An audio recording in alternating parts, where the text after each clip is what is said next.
Pledge of Allegiance. Mr. Duran, would you please lead us in the Pledge of Allegiance?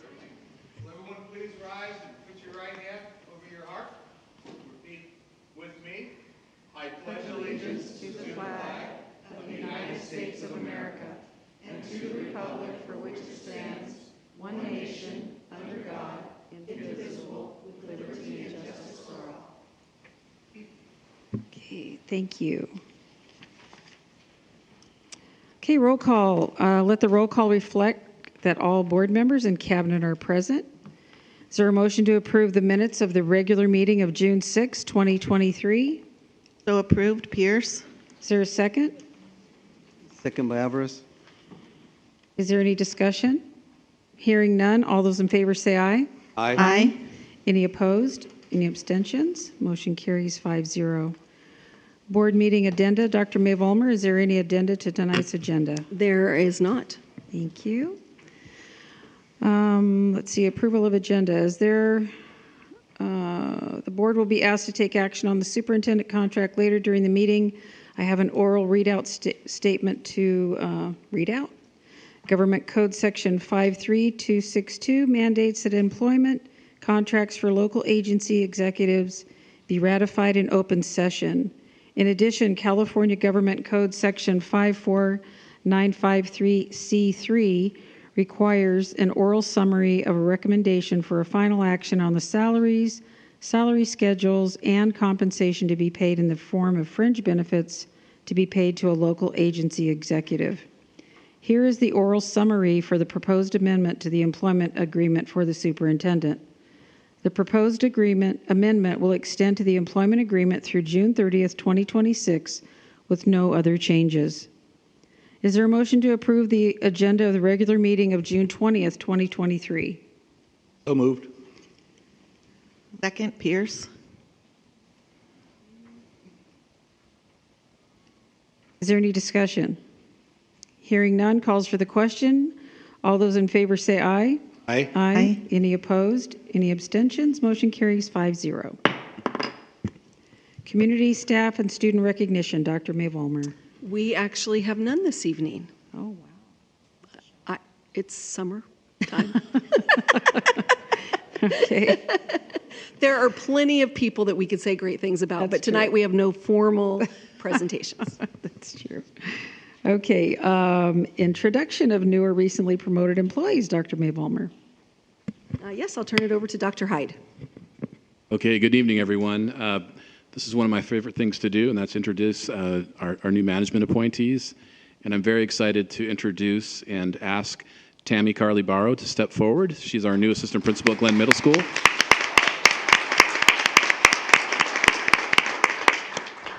So Tammy earned her Bachelor of Arts in Science. You can tell the microphone won't stop me. So degree in elementary education from Minnesota State University, Moorhead. Her Master of Arts degree in Curriculum Instruction from Lesley University, and her admin credential from Brandman University. She began her teaching career at Johnson Elementary School in India, where she taught for 15 years. She moved to John Glenn Middle School of International Studies, teaching 6th graders, and then transitioned to the school facilitator position. Ms. Carly Barrow has coordinated Rotary Middle School Math Field Day since 2016 and has co-coordinated Elementary Math Field Day for the past 10 years. She has a passion for planning trips and finding good travel deals. She enjoys traveling with her family and friends. She'd like to acknowledge her husband, Joe, her daughters, Megan, Malia, Jada, and Sophie, as well as her best friends, Maxine Cobb and Jackie Reese, who have all been inspirational and supportive throughout her life journey. Congratulations. Why don't you say a few words, please, and introduce your guest. Thank you. I would just like to say thank you to the school board and cabinet for giving me the opportunity to serve our John Glenn Middle School community in the role of assistant principal. I would also like to thank everybody who has helped me get to this point in my career, from my amazing husband, Joe, our daughters, my mom, our extended family, my amazing colleagues over the past 23 years, my students, their families, and especially the phenomenal John Glenn Middle School administrators, staff, students, and families. I am extremely grateful for this opportunity. Thank you.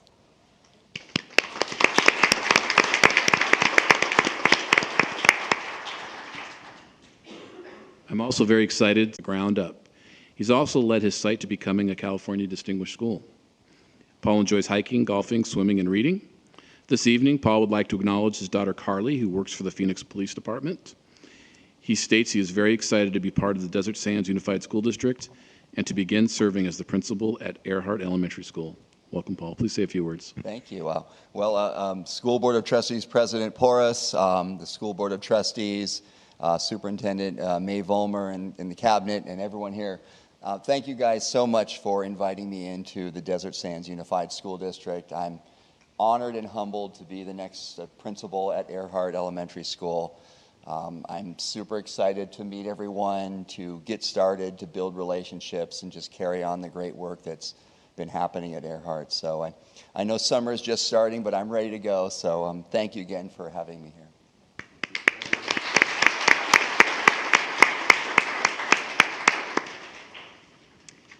Okay, I just need to make a statement before our next item. I need to correct in the minutes that Dr. Wood is absent.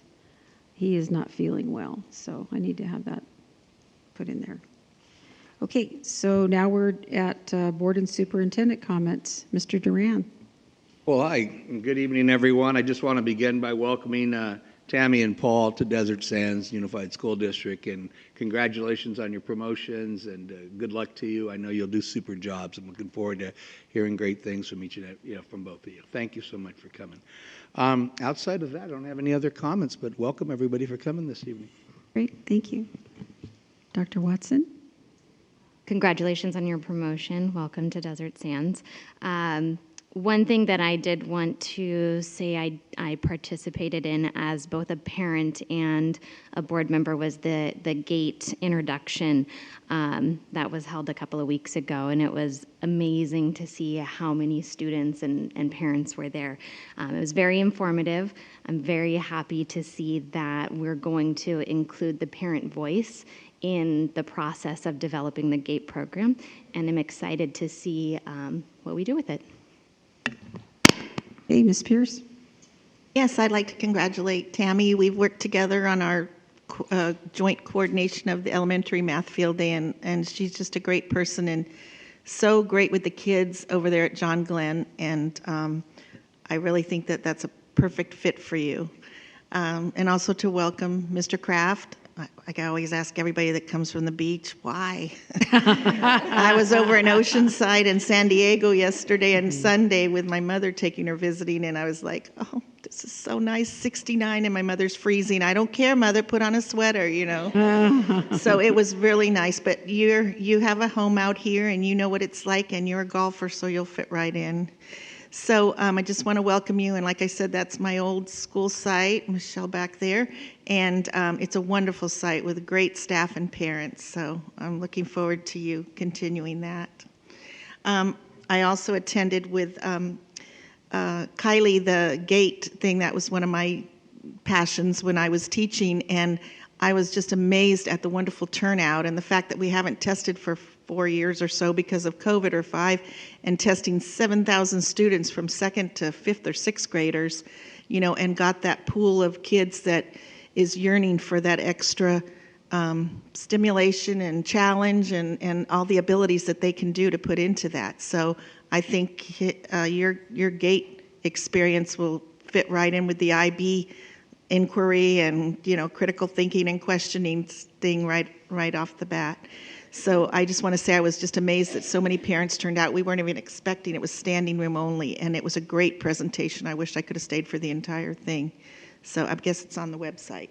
Yeah, so that's really good for parents that are interested in it. But that's it. So welcome. Mr. Alvarez. Congratulations to Tammy. I know we've always seen each other at Math Field Day, and for many, many years. So thank you for your support with that, and you'll do amazing. You'll do amazing. And congratulations to you, sir, for your appointment. We look forward to having you continue the great things that are occurring at the school. And we focus on our students who need extra supports, and rightfully so. But it's good to see that we're getting back to addressing those students who are at grade level or above, and ensuring that we challenge them and push them forward. So definitely something we want to support. And as we finish off a school year, there are many great things that have happened at many of the school sites district-wide. It's a great time for teachers, admin, everyone to reflect and think about your successes, and just thank you for everything that you guys have done to push us forward. And for individuals who keep looking to improve on your craft, well, we applaud you and look forward to supporting you. So thank you. Tammy, congratulations. I look forward to seeing you there. And Margot, I just noticed you were in the audience. Hi. Anyway, congratulations. It sounds like you have a huge amount of support, so I look forward to just seeing you working hard and doing what you love, obviously. And Paul, we're so excited. We've met you already, but we're so excited for you to join our family, and look forward to meeting you and seeing you over there. So anyway, good luck. And Dr. May Balmer. So just to reiterate, very excited for you, very well deserved, and it's going to be exciting to watch and see all the great things that happen with you in a different role on that team. And we're so excited to have you here, and I see you've got some Earhart support back there behind you, so that's always exciting. And I just want to let Assistant Principal Sherilyn know that we did verify that he does in fact know what the Firebirds are, so you're okay. You're in good hands. Good. All right, so congratulations to both of you. Okay, thank you. Okay, public comment on open session items. Communications from the floor in accordance with the bylaws of the board number 9323 on 6/25/19. Time is reserved for oral communication by members of the Board of Education or by citizens. Citizens wishing to be heard on agenda items, regular or special meetings, and or non-agenda items within the subject matter jurisdiction of the board, regular meetings only, shall have a 3-minute limit. A total of 20 minutes will be reserved for public comment on each item. The board president, with the concurrence of the board, may extend this time if deemed appropriate due to the number of citizens who wish to speak on an item. In accordance with the law, the board cannot take action on any matter not appearing on the agenda, as indicated in the bylaws of the board, number 9232.2, 6/25/19. Individual speakers shall be allowed 3 minutes to address the board on each agenda, regular or special meeting, or non-agenda item, regular meeting. The board shall limit the total time of public input on each item to 20 minutes. Please be advised that there is a possibility that some items discussed during public comment will not be developmentally appropriate for minors. We ask that parents use their discretion when choosing to remain in the boardroom during public comment. If you choose to leave the room, you may wait in the overflow location at the end of the hallway, and you will be notified when public comments have concluded. Okay, first up is John Parker.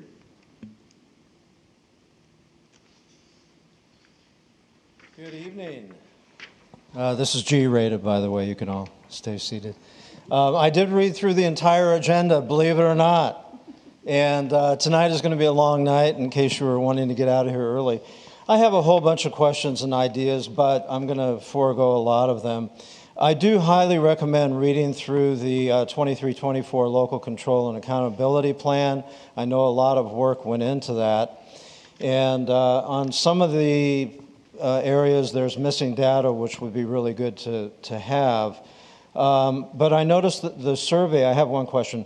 The survey had 13,000 participants, the Panorama survey. Was that by district or county, or where did the 13,000 come from?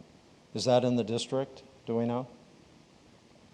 No answers, okay. Yeah, I'll get back to you. I can get back to you with the information. Oh, no, just curious. It's not critical. I'm just wondering, because you have, 26,000 students and 13,000 participated, and, where does that come from and who are they? And well, a lot of it was really interesting. The good and the bad. I mean, there's a lot of really good things in there, and I think everybody should read it. But the one that really caught me was I wrote down what it was, and now I don't have it. Anyway, part of the survey was grade 3 to 5, and they rated the positive impact 60 to 80% of their connection to, or 78% connection to the teacher, 60% positive learning environment and attentive, so on. That's 3 to 5 grade. 6 to 12, though, it goes to 41% connection to teacher, 32 valued member of school, 23 attentive. That's a big drop. You know, I know. Look, I'm not telling you anything you don't know.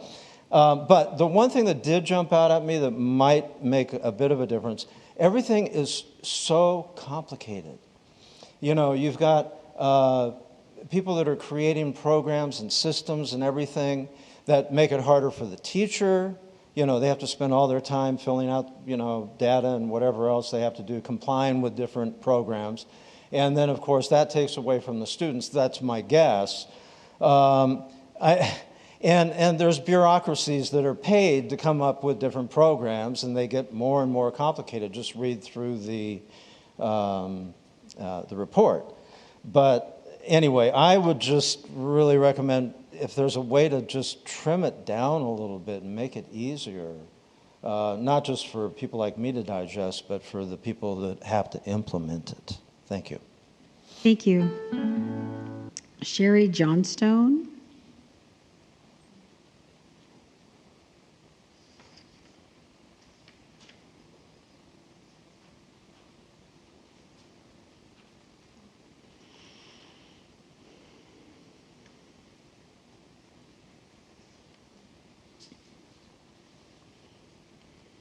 Thank you. My name is Sherry Johnston, and I'm here as a mom tonight. I saw this in the newspaper in the Desert Sun today. It was free mental health therapy and counseling for Coachella Valley Unified School District students and their families.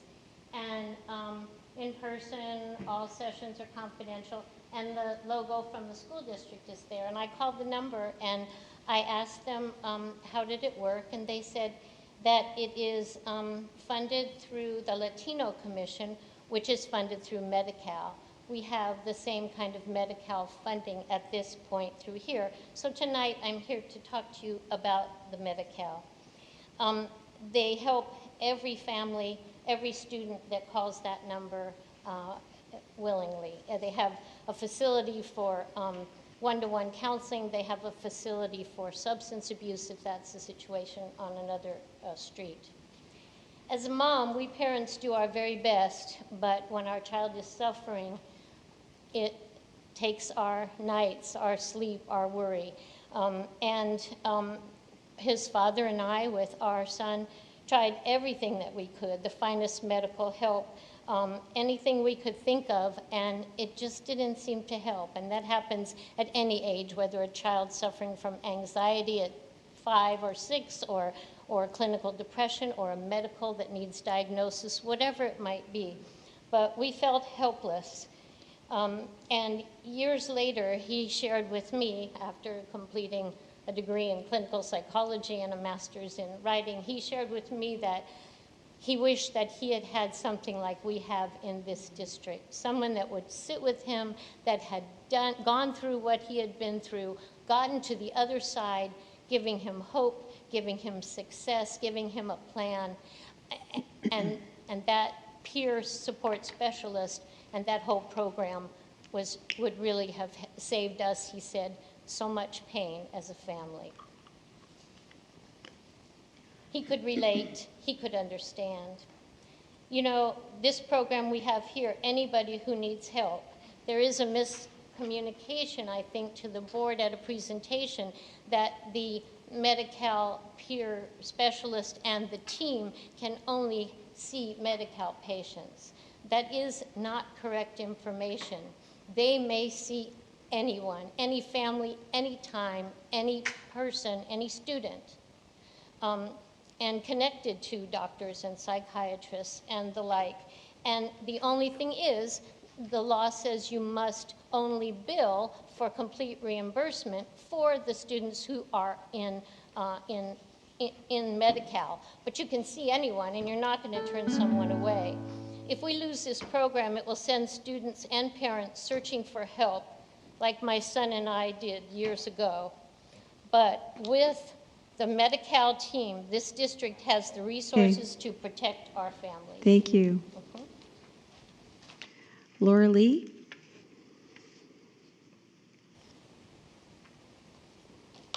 Hi, good evening.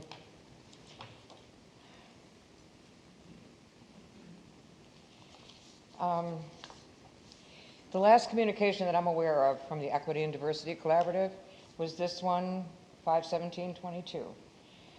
If there is something else I'm unaware, and we can talk about that, I guess. The report spoke mostly about why there was such a slow startup. The word pause was used repeatedly to describe the timeline. Apparently, there were many pauses, mostly due to COVID, and I understand those delays. We're now a year later, and I'm wondering when we can expect an in-depth, comprehensive report as it relates to hiring teachers of color. Some specific areas of concern that we have are the following. Our Washington Charter, Palm Desert Charter, and Palm Desert High School still without any black teachers. How many other schools in our district fall into this same category? Is the percentage of Hispanic teachers in proportion with the Hispanic student population? We need exact student-teacher ethnic breakdown ratios. Who were the recruiters? What schools did you visit? And how were these two selected? Cost of recruitment process, airfares, hotels, car rentals, meals, blah, blah. I know that there's budget for this. We're curious and concerned as to whether they exceeded the amount, and if not, awesome. What financial offers are made to the prospective teachers, such as relocation costs, incentive bonuses, and so on?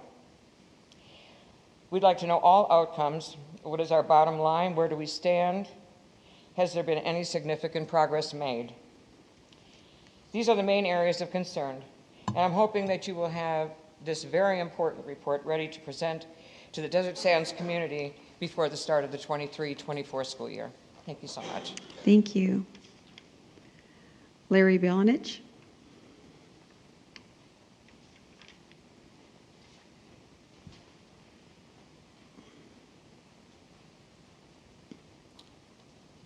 Hello. Okay. Good evening, everybody. I'm Larry Belenich. I'm the Director of Child Welfare and Attendance, and I'm here because I'm a believer in a program, and I just want to talk a little bit further about it in my last hurrah. I want to discuss the reasons why we need to look at the possibility of reversing the decision to close that Medi-Cal billing program down. I'll cover a couple of misconceptions first, and I'll go into the reasons why I think it's such a great program. The first misconception was the Medi-Cal billing. We cleared that up with the county a couple days ago, that we can see all students. Second misconception is the billing program is costly. The only required position that cannot directly bill for their services is the clerical billing person. And currently, all therapists in the districts are covered through other district funding measures, so they're not a cost to the program. A third misconception is that in closing the contract, students will continue receiving the same service. Unfortunately, through transitioning, we've had to move students out to outside agencies, and the majority of those students right now are on a waiting list. As far as the benefits, first, we can use the funding to expand the service providers. Since the current therapists are already covered in salary and benefits, we can use the funds that they bring in through the Medi-Cal billing to bring in more providers. Done correctly, we can substantially increase the number of providers we have in the district. These additional service providers will vastly decrease our reliance on Care Solace, which will greatly benefit our general ed students, who are mostly the ones that are being referred out. Number two, it'll reduce the stress on site teachers, administrators, and special education staff by increasing those providers for those needed services for our most challenging students. The second reason for staying with the county contract is it creates a long-term sustainable program that isn't reliant upon the economic condition of the state, which looks ominous, as demonstrated by a recent presentation by Mr. Aquino, which depicted a gloomy budget forecast over the next few years. Thirdly, the program allows us to apply for a $35 million grant next year. We weren't able to write it this year as a result of the decision to discontinue the contract. The billing contract is a requirement to earn that award. What does that grant do for Desert Sands? It covers 24 of 30 schools to qualify for that grant over 5 years. Those funds can allow us to bring in additional provider support, for example, social workers, school psychologists, and behavior specialists that can focus on all students. And these providers can all bill for their services, thus creating a sustainable program. And finally, the expansion of these additional service providers will greatly help reduce the stress levels, again, for our staff and our administration alike by providing that needed support for those high-need students. So is the extra work this program requires worth it for our students, parents, and families and staff?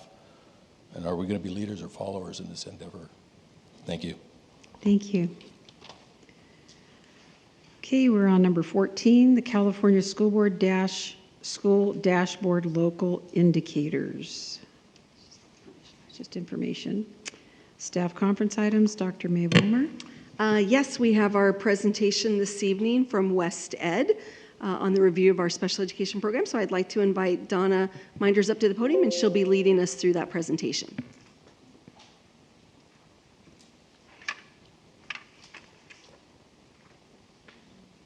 Well, thank you for inviting.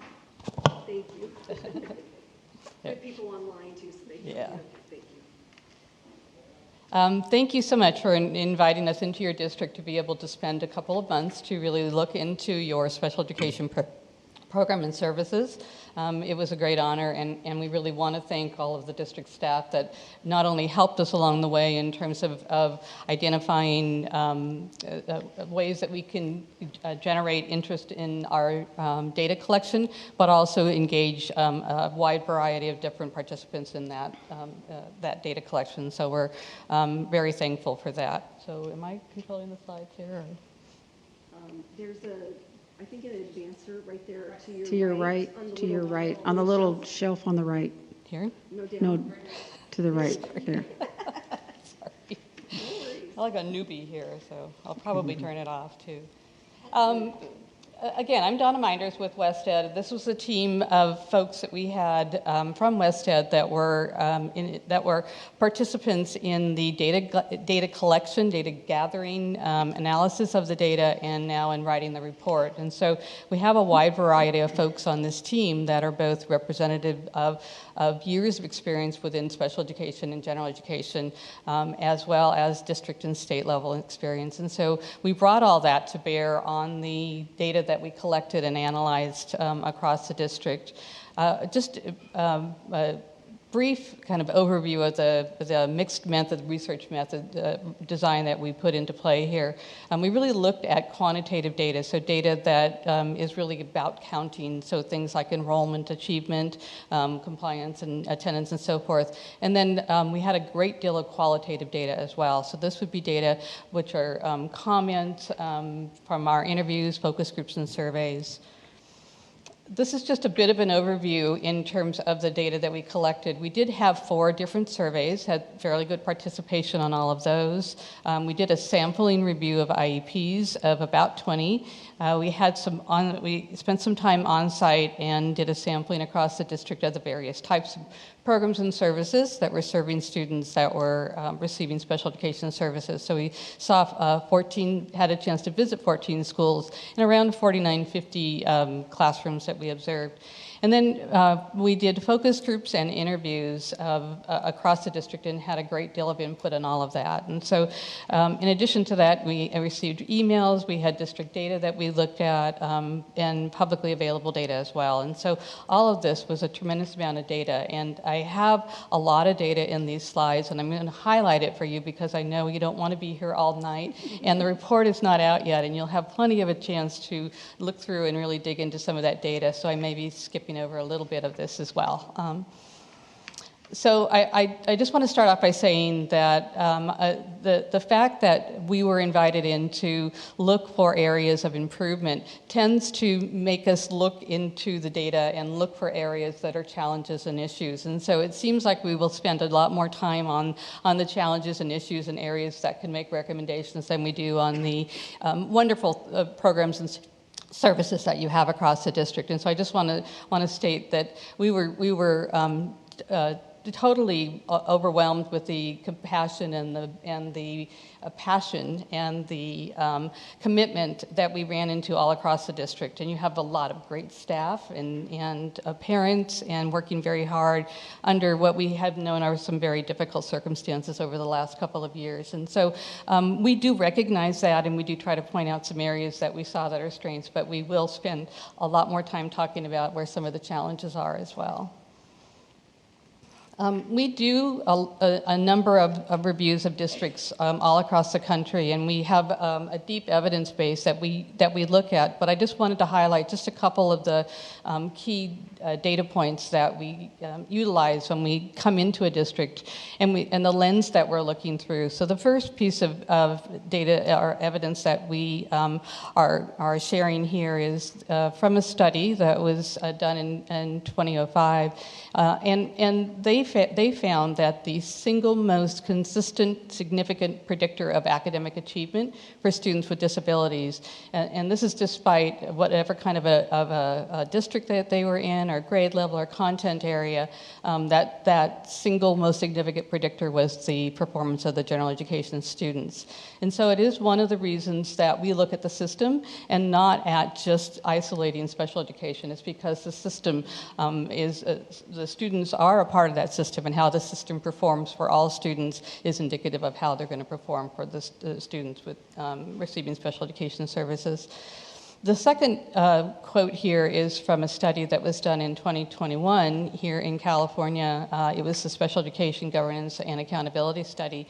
And they looked over a lot of data from across the years, across the state. And they found that for students with IEPs, that, and we're talking about students in every disability category, that the greater participation in general education settings is a strong predictor for their academic growth and improved outcomes. And so you will hear us talking about inclusion and increasing inclusive opportunities for students as well, and are basing that on some of the evidence that we find in throughout our studies and research. As we compiled the data, we saw them combine into 5 themes. These are the 5 themes that we'll have in the report. I'm going to go over them just briefly, and like I said, I will skip over some of it and allow you to look forward to reading that when you get to read our report. These are just some data slides to give an overview of some of the slides that we approached in terms of looking at the district overall. We did work with the district to select some peer districts or some comparison districts that have similar demographics to Desert Sands, and this is just a slide that represents that as well as the state of California. And so in some of the slides you'll see that we're using the data from some of the comparison or peer districts as a way to see how they are achieving as well. This data was a look at across a 5-year period in terms of enrollment. We can see the blue bars here are the total enrollment in the district and the change in that enrollment from year to year. And you will note that over the last 5 years, you've seen a decrease in their total enrollment of about 6.8%. The orange bars is the change in enrollment of your students with disabilities, and this is District of Service view. And you'll see that that in most years, even when there's been fairly significant decrease in the total enrollment, we're still seeing an increase in the enrollment of students with disabilities overall, with the exception of the pandemic year. And again, this is data that, and with actually a cumulative change over the 5-year period of about 3.4% increase. And so this is data that you as a district should in fact be tracking to indicate whether or not we're seeing special education rates rising because of the fact that there aren't a lot of other supports within the district to be able to provide to students as they begin to fail. And oftentimes we'll see some increases in special education enrollment then. And so that is some data that we wanted to continue to explore in our report. And then this is just some data that looked across the peer districts in the state of California in terms of that 5-year change. The red bars indicate the 5-year change. You can see that Desert Sands was 1.2% over the 5 years, which put them second to Palm Springs in terms of that overall enrollment. So we don't necessarily want to see overall enrollment changes unless, of course, the district is growing. And then this is just some more data that I'm not going to spend much time on, but also another data point that would be good for the district to look at are, this is looking at the placements in terms of disability categories and the changes that happen over a period of time. So I'm not going to go into that more. In each category, we have key discoveries. These are just a summary of the points that I just made. The second category was policy and procedures. What we found in policy and procedures is that overall across the district, there was a lack of policies and procedures that had existed. The staff over the last couple of years had worked on developing a procedural handbook and bringing that up to speed. We still found that there were some areas that could in fact be areas of growth for that.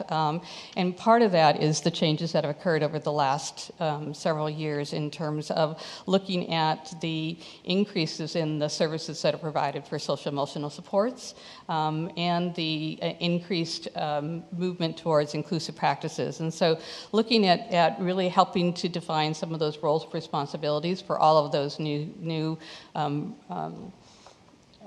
services that are now available, as well as looking at the roles and responsibilities in terms of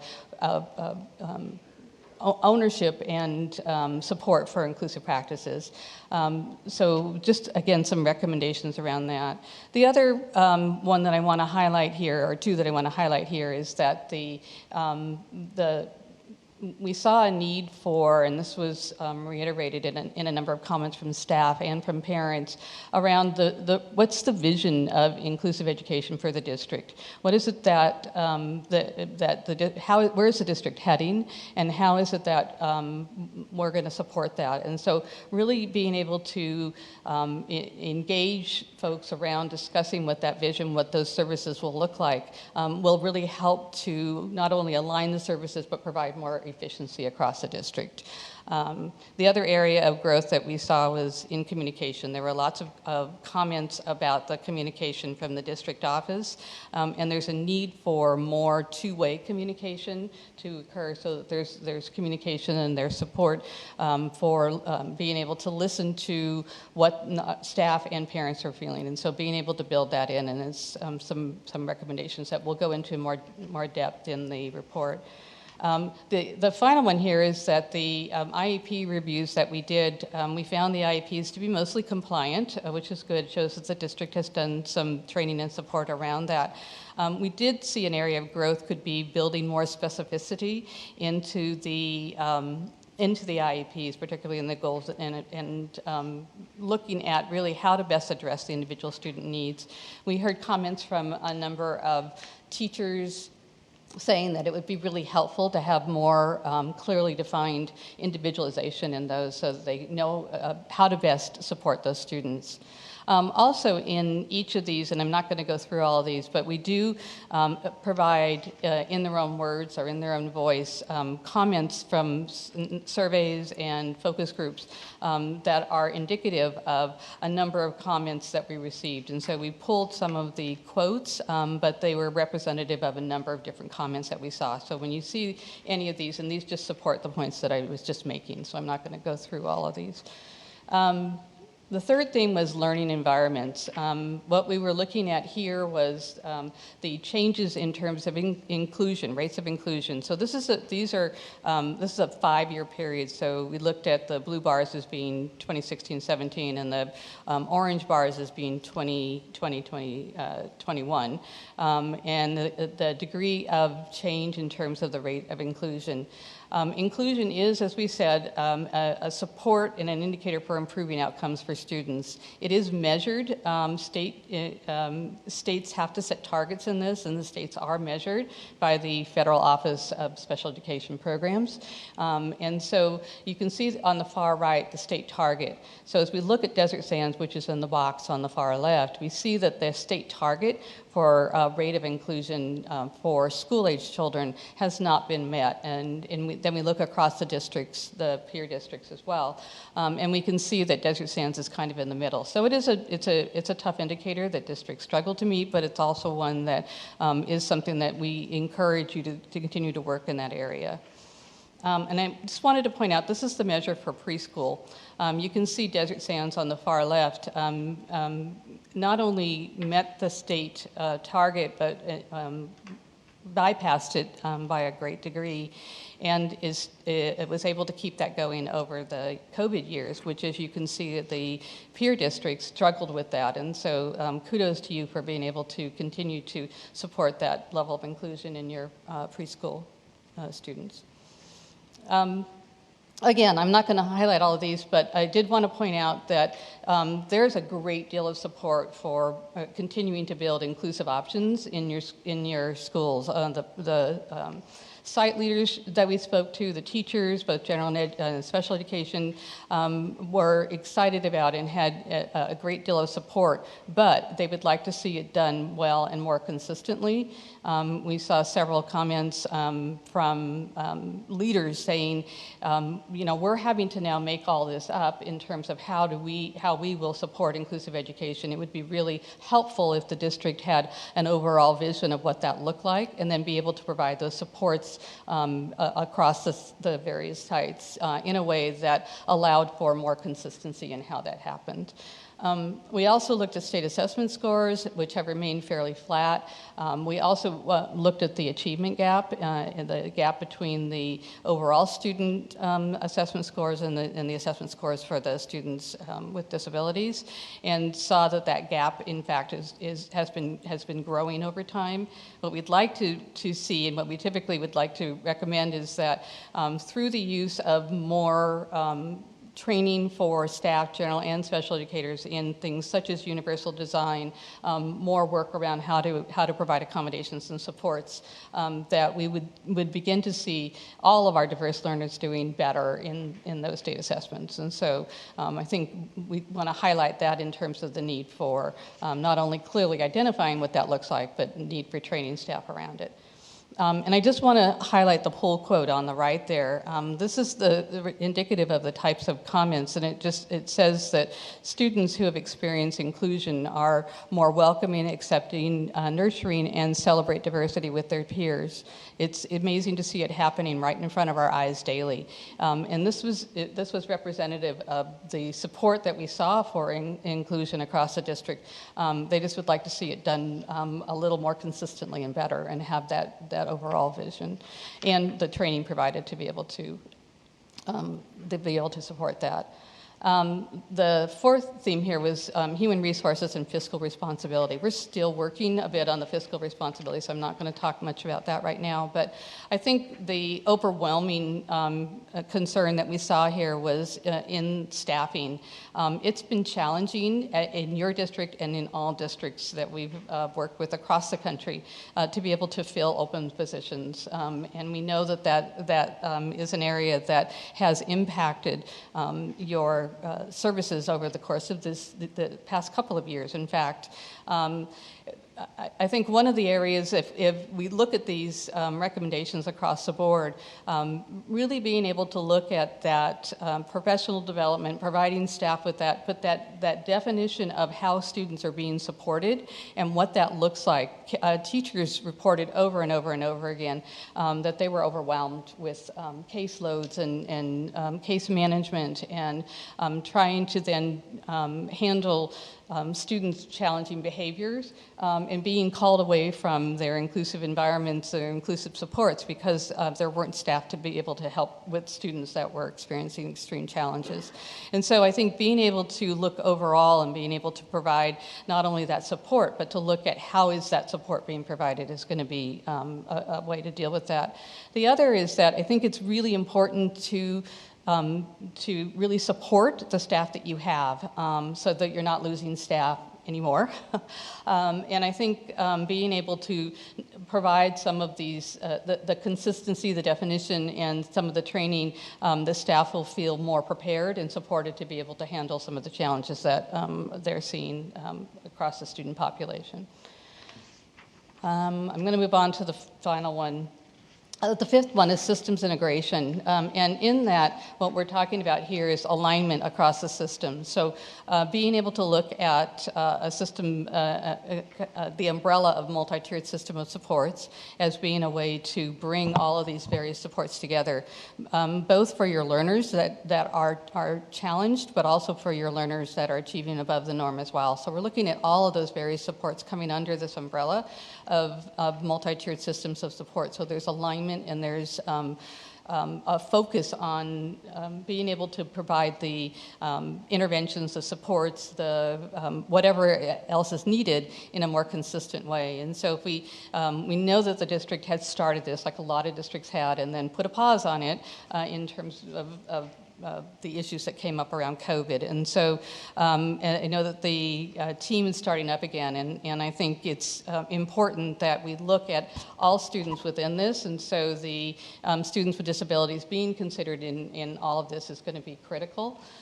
We also heard in this a great deal of comments about the autonomy across the various sites, and that came up over and over again in terms of really being able to align and support the places that there's that ability for sites to be able to make choices about the services that address their students, but also there's a direction and there's ways that across the district are, these are where we're going to agree are the ways that we're going to handle these things together. And so I think that that ability to be able to, that tight and loose, and be able to identify the things that need to be tight and the areas that need to be loose. And I've got to stop talking with my hands here.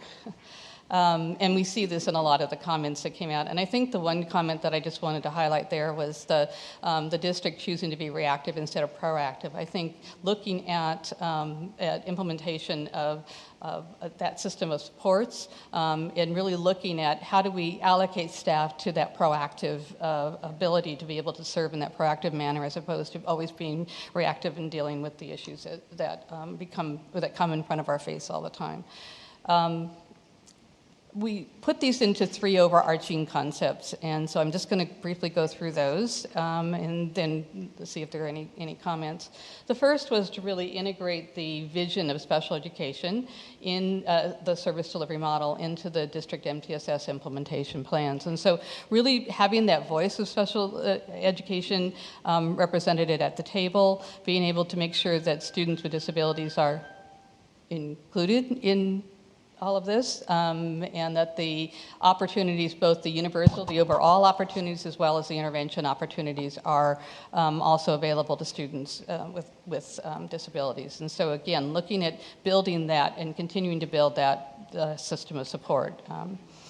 The second is setting that inclusive practices, vision, and goals. We're recommending that you put together an inclusive practices team and utilize the self-assessment measure that you have. And I didn't see it and used a lot, but you do have a self-assessment measure to really work together as a team. So I would recommend that this team be general special education, maybe parents on it to be able to give that full voice, but then use the data from that self-assessment as a vehicle to set the vision and the goals and develop a 3 to 5 year action plan for that so that people are included in the choices around how this plays out, but also aware of, and it's a way to be able to ensure that there's a lot of alignment, but a lot of then consistency in terms of how that's being applied. And then finally, being able to make some continued improvements in terms of the processes and procedures build on some of the issues that I brought up, but then be able to provide guidance and training and coaching on those policies and procedures so that folks are not only aware of it, but they're also then utilizing that. And I think people will feel more comfortable when they've got clear direction and know who to go to, where to go to, and how to best support that. And then also having coaching supports available for staff in terms of some of the training that we recommended as well, so that there's ongoing supports. And this last one is just the California Department of Education's definition of multi-tier system of supports is that umbrella. And I just wanted to put that here as just kind of a visual to be able to see how all of these supports, the areas that you've been working on, can in fact come under that umbrella of MTSS. All right. Any questions? Mr. Duran, do you have any questions? Not really any questions, maybe just a comment, but thank you so much for your report this evening. It was very well written, and I liked a lot of the points that you brought there because it's about solutions, and oftentimes I can't think of a department is what I want to say too, that in my 30 years of being in education practically, special ed I always want to take my hat off to the people that work in that department and do that job.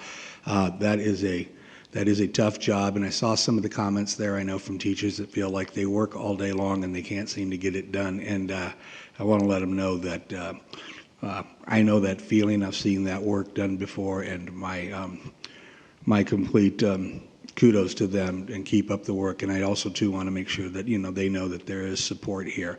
Like anything, we're always looking to improve. Nothing is perfect. I like the solutions that you had there. Looking forward towards working with you, with West Ed or whomever to make our program the best that it can be. But thank you so much. Dr. Watson. Thank you, too, for your report. I would like to say that I'm surprised by this information, but I'm not. And I look forward to seeing our plan and how we're going to mitigate everything. Pierce? I, too, appreciate the report. And as a teacher also, I've been hearing for years the frustrations of special ed teachers and their amazing job they try to do, but the struggles that they have and challenges in the classroom is really difficult. And when they need help then. And they, I can say why they get overwhelmed in the amount of the paperwork. And so I appreciate all of your bullet points about ways we can improve and go and even bring out that 3 to 5 year plan. But the communication, the training about inclusion more and getting people on board, I remember it from 6-7 years ago when we came back from school, and one day it's like, okay, we're doing inclusion. It was like what everybody was doing. It was like overnight, and that was really frustrating. Yeah. So I know that we've been doing it a number of years now, but we need to all get together and get it cohesive and give everybody the time and the support they need. And I appreciate all this information, and I think it's really a good starting point for us to make improvements and serve the kids better. Great. So thank you, Donna. Thank you, Mr. Alvarez. Appreciate the information you guys provided. We understand it wasn't easy to do, but kudos to our practitioners in the classroom every day who are dealing with these things. I'm sure it's not easy to do this, but know that there's a collective effort to support everyone. And, we take the information seriously, and we thank them for their feedback so that we can make the necessary changes to ensure that we're doing what we can to support all of our students. And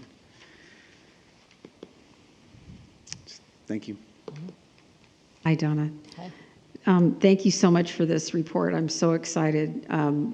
I would visit schools with Anna Conover, and we would talk to the special ed teachers, and every time they were frustrated when we talked to them. So I truly appreciate this, and I love the idea of us being proactive instead of reactive.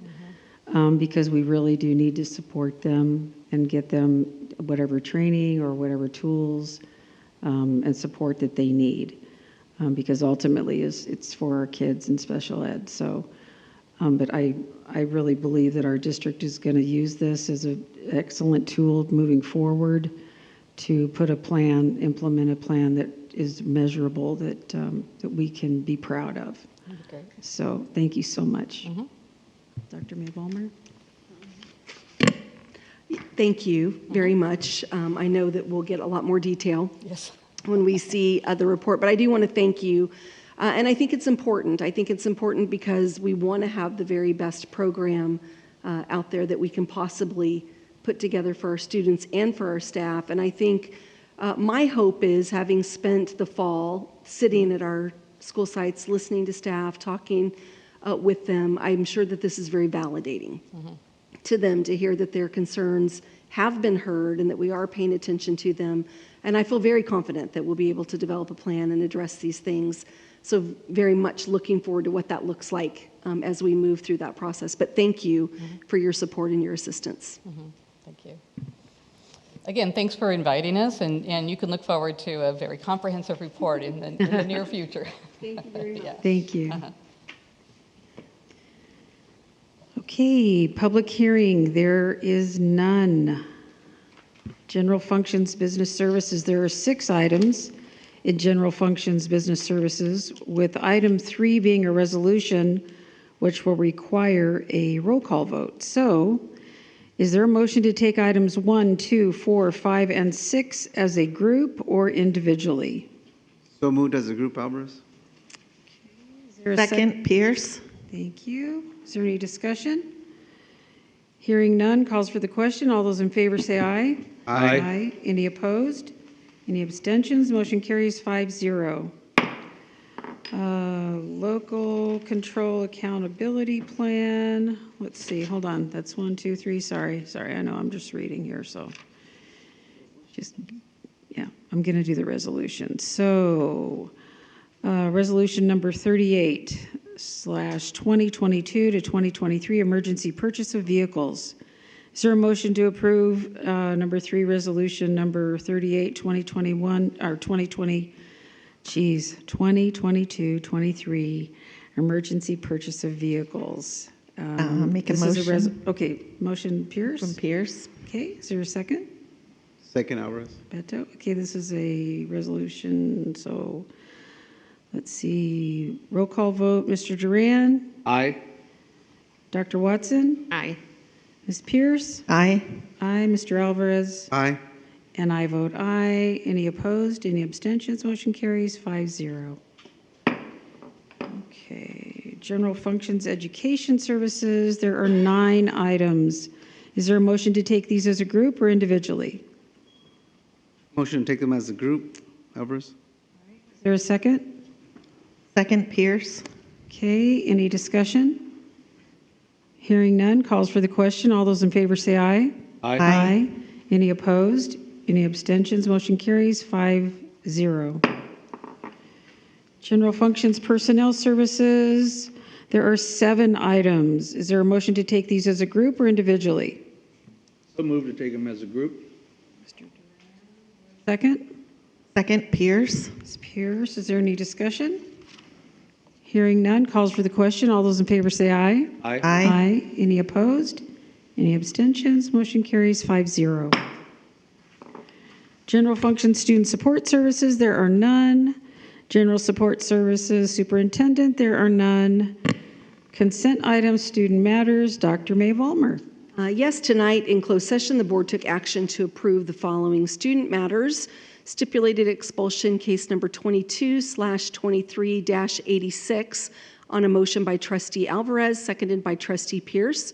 The motion carried 5-0 with the board accepting the recommendation of the stipulated expulsion order. Stipulated expulsion case number 22/23-87 on a motion made by trustee Alvarez, seconded by trustee Duran, carried 5-0 with the board accepting the recommendation of the stipulated expulsion order. 23, consent items, business services. There are 17. Is there a motion to take them as a group or individually? Make a motion to take them as a group. Pierce? Thank you, Pierce. Is there a second? That. Mr. Duran, is there any discussion? Yeah, I have some. On the cash donations, I think it's important that we just highlight some of the folks that go a little beyond what's needed and to our school district here. Hyundai of La Quinta and Camstone's Automotive gave some donations, and there was also a family that gave $400. I'm not going to use their name, and another one that was anonymous for $200. It's all available if you want to see. But back on more donations, the Oliphant PTO contributed a microcooling system for $15,000. So my hat is off to them, the PTO down there at Oliphant Elementary. And also Fork Farms gave over $4,000 for some agriculture instruction, I believe it is, in some of the classrooms. So I just wanted to make sure that they were noted into the record. Those conclude my comments. Are there any other comments? No? Okay, calls for the question. All those in favor say aye. Aye. Aye. Any opposed? Any abstentions? Motion carries 5-0. Okay, consent items, educational services, there are 17. Is there a motion to take these individually or as a group? Make a motion to take them as a group. Pierce? Is there a second? Second, Alvarez. Thank you. Is there any discussion? Hearing none, calls for the question. All those in favor say aye. Aye. Aye. Any opposed? Any abstentions? Motion carries 5-0. Consent items, personnel services, there are none. Consent items, student support services, there are 10. Is there a motion to take them as a group or individually? I move approval for taking them as a group. Okay, Mr. Duran, is there a second? Second, Alvarez. Thank you. Is there any discussion? Hearing none, calls for the question. All those in favor say aye. Aye. Aye. Any opposed? Any abstentions? Motion carries 5-0. Consent items, Superintendent, Dr. May Vollmer. It's just an item. Okay. General service agreement with RISE Interpreting Incorporated and personnel actions certificated, Dr. Hyde. Oh, we do? Oh, okay. Sorry about that. Okay. Is there a motion to accept general services agreement with RISE Interpreting? Mr. Duran. Is there a second? Second. Second, Pierce. Pierce. Is there any discussion? All those in favor say aye. Aye. Aye. Any opposed? Any abstentions? Motion carries 5-0. Okay, now, Dr. Hyde, Personnel Services. Sorry, it's okay. All right, so I'm excited to announce under our certificated personnel items agenda, the retirement of Rosemary Cheeseborough, who has 27 years of experience and is currently at La Quinta High School, so congratulations to her. Okay, is there a motion to approve this recommendation as listed? So moved, Alvarez. Second, Pierce. Any discussion? Calls for the question. All those in favor say aye. Aye. Any opposed? Any abstentions? Motion carries 5-0. And I have an amendment to the employment agreement for the superintendent. Is there a motion to approve the recommendation as listed? So moved. Beto, and then Duran. Any discussion? Calls for the question. All those in favor say aye. Aye. Any opposed? Any abstentions? Motion carries 5-0. And personnel actions classified, Dr. Hyde. Okay, a few more retirements in our classified group, three for this meeting. The first is Jose Gil Cabrera, who's a custodian 1 at Shadow Hills High School, who's retiring after 15 years of service. And then Maggie Hawkins from Idio High School, who's a nutrition services site operator. She's retiring after 31 years of service to the district.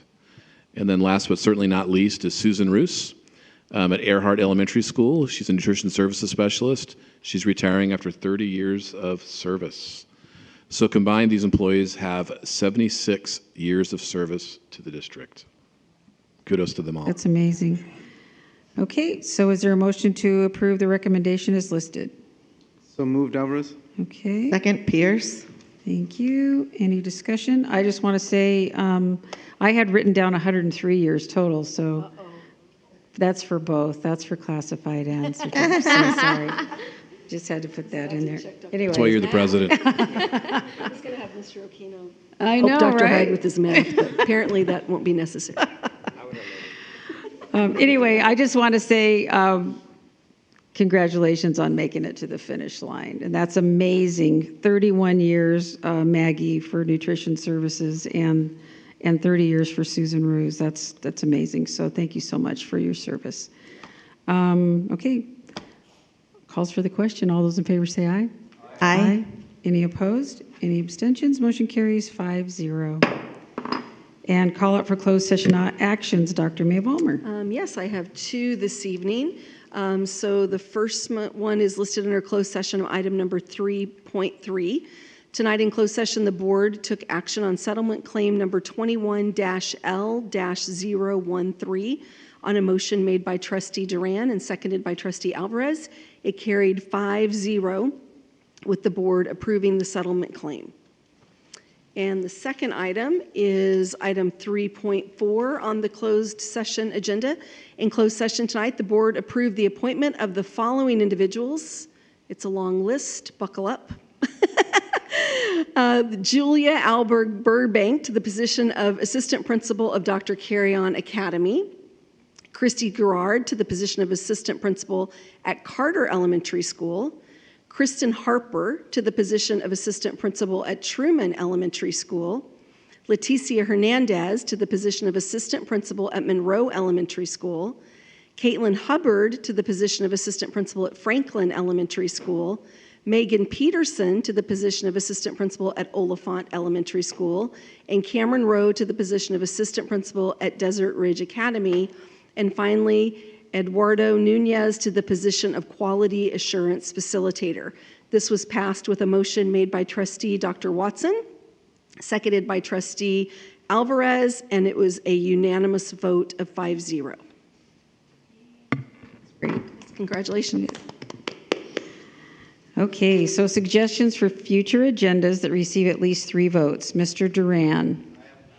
Okay, Dr. Watson, sorry. Sorry. Mr. Watson. I have none. I'm sorry. Mr. Alvarez. Yeah, I'd like to bring the Medi-Cal program up to the agenda.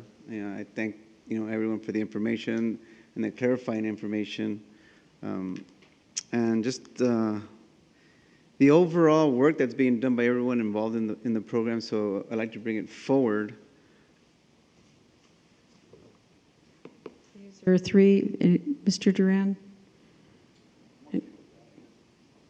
You're voting yes? Dr. Watson? Ms. Pierce? You first. No, just No. kidding. I'm okay with that. 3. Okay. And announcements. Next, I don't have any, so sorry about that.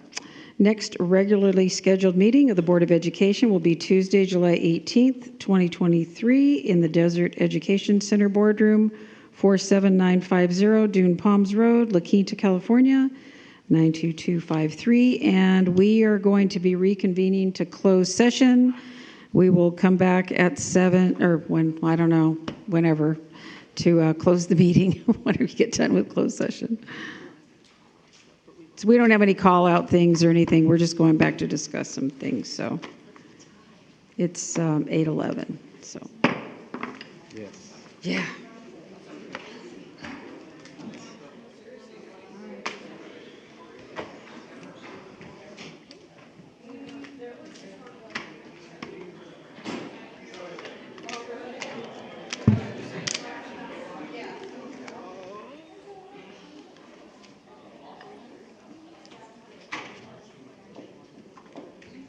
Everybody's like, go home.